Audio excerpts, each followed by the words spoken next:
devices, you want a passcode. Take a look at this little iPad here. You come in, it wants a passcode. You don't have to enter a 4-digit code. You don't do it, you're not getting in. Kind of nice. Now there's been a few little issues, but Apple seems to have worked them out on that. Prevents unauthorized use of that device. Simplest method for securing a device. And you see this with Android as well. It's not just iOS. In the Windows tablet, it wants me to enter a password to access it. Now, you can also have a GPS to track or locate a missing device.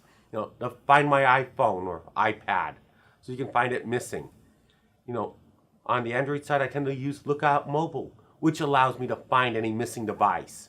And then there's Prey Project and a few others out there that can be used.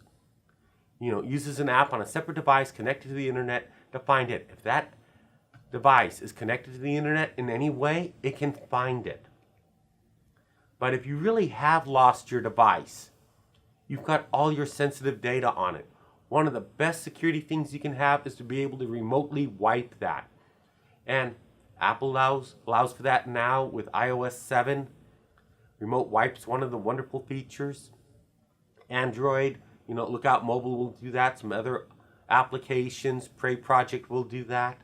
So you can clear everything off it, so if someone does get it, your data is not at risk.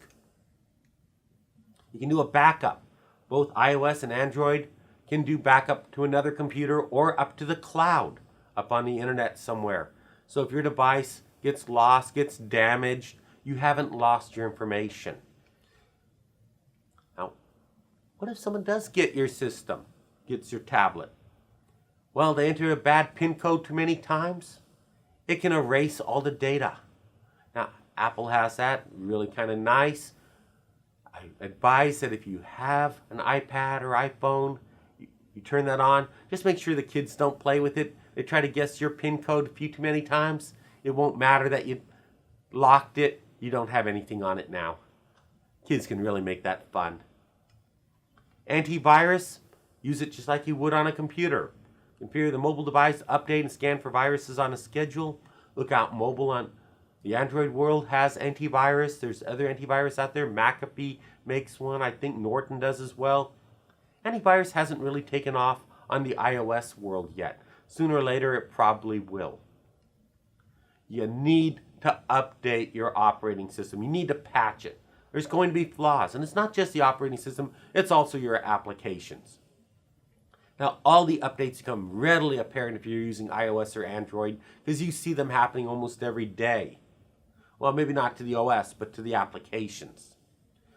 Now, when updating a device wirelessly, it's recommended to use Wi-Fi because it tends to be a lot quicker. And if you're using cellular, you might have a data cap and it can become very expensive or slow.